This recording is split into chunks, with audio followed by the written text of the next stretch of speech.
What's up? What's happening? It's Dan Lucero from 580 Sports Talk, chief guy rememberer on staff. And we had some fun last week doing a baseball Immaculate Grid here on the YouTube page. So I thought I might bring it back as we start a new week. What better way to start a week than to remember some old baseball players? Because that old tweet is true. Guys can just sit around and name old baseball players and have the best time.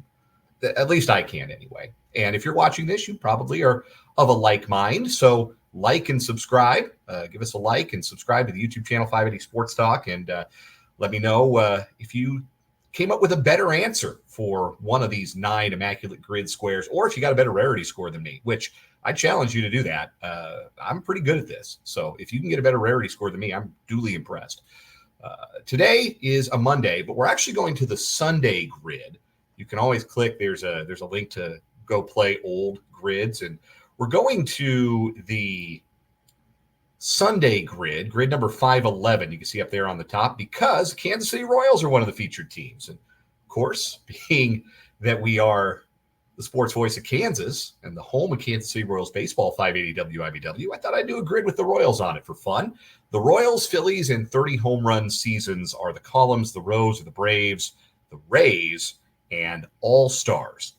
So that makes the bottom right, when you have two milestones together, that makes it a really easy box to fill out, generally speaking. There are a lot of guys who've been All-Stars and hit 30 home runs. Personally, I always like to fill in the milestone squares, if I can, with a player from my favorite team, the Colorado Rockies, and I'm going with a childhood favorite of mine, Dante Bichette, in that square. 0.07 rarity score. Here's a tip, guys. Not a lot of Rockies fans out there. So if you use Rockies on the Immaculate Grid, you get a pretty low score. It's the nice thing about being a terrible franchise that nobody wants to spend any time on. So Dante Bichette in the All-Star 30 home run season square. Let's go ahead and finish filling out the milestones for the Rays 30 home run season. I'll go with Austin Meadows, who had one really good year with the Rays and hasn't played in the major leagues for a while. Is dealing with some mental health issues after being traded to the Tigers, but we got 1% there for Austin Meadows. And obviously for the Braves, a lot of options, even going all the way back to Milwaukee. But I'm going to go with another childhood favorite of mine, Andres Galarraga, who after leaving the Rockies and beating cancer had a career renaissance with the Braves. 2% there for the big cat. So we've got that filled out nice. All-Star, Philadelphia Philly. We'll go with one from this year. It's another former Rocky. I'm not doing this on purpose, though I could if I wanted to. Jeff Hoffman made the All-Star game this year, his first All-Star appearance as a setup reliever, and we've got 1% for that. In the Rays-Phillies square, one of my least favorite Rockies of all time, Ty Wigginton. Absolutely couldn't stand him. Terrible player. It's on the 2012 Rockies. They were awful. Ty Wigginton, though, journeyman, played for both the Rays and the Phillies, 0.8%. Not a lot of people want to remember Ty Wigginton. That much is readily apparent.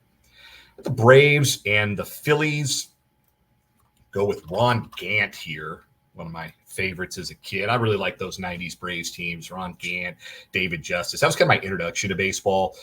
Born in 86, so the first teams I can really remember, the early 90s, the Superstation Braves. That won pennants in 91 and 92, went to the World Series both years. Ron Gant, Dave Justice, Otis Nixon, the pitching mostly. Tom Glavine, left-hander like me. He was my first favorite player. So Ron Gant, well-traveled after his Braves career, including a stop, you'll never believe this, in Colorado with the Rockies. Again, I'm not doing this on purpose. I'm going to stop doing it. I promise. No more ex-Rockies on the board. Promise. We get to the Royals road now. Royals All-Star. There are a lot of really obvious answers to this question. Salvador Perez, George Brett, Alex Gordon, all your favorites, Mike Sweeney, guys like that. But the Royals had a lot of really obscure all-stars through the 90s and the 2000s when they were stinky. Shout out to Ken Harvey. Jose Rosado was an all-star twice somehow. Mark Redmond made the all-star game, but again, ex-Rocky, and I promise you I wasn't going to do that anymore.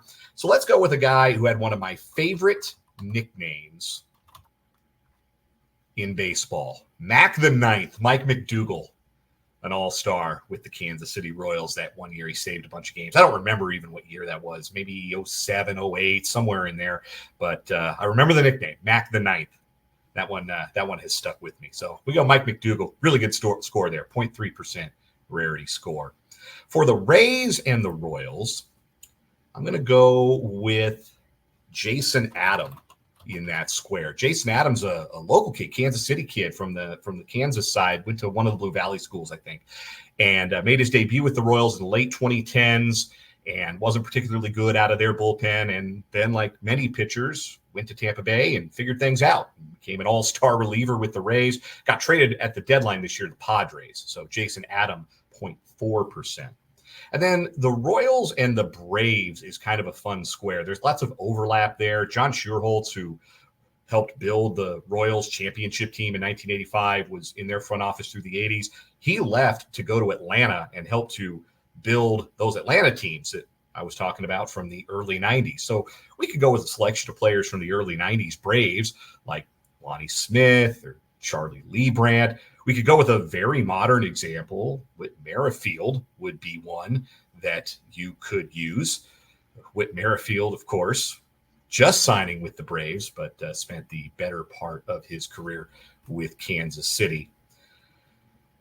Lots of great options for Kansas City and Atlanta. And I'm kind of sitting here trying to think about which one I want to go with. Let's go with Lonnie Smith. Lonnie Smith is a fun one. Lonnie Smith had a really fascinating career.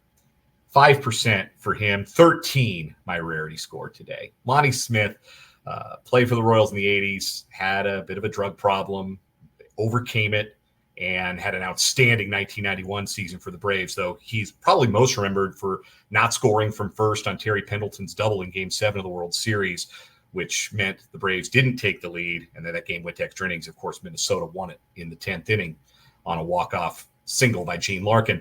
If Lonnie Smith had scored in regulation play, maybe that game turns out differently. Maybe that Braves team would have won the championship. But Lonnie Smith is my pick up there. So a rarity score of 13. Who would you put? I know there's some Royals fans watching. We got some overlap, 580 Sports Talk fans, Royals fans. Who would you put in this row? Lonnie Smith, Jason Adam, Mike McDougall. Pretty strong. I'm pretty proud of that.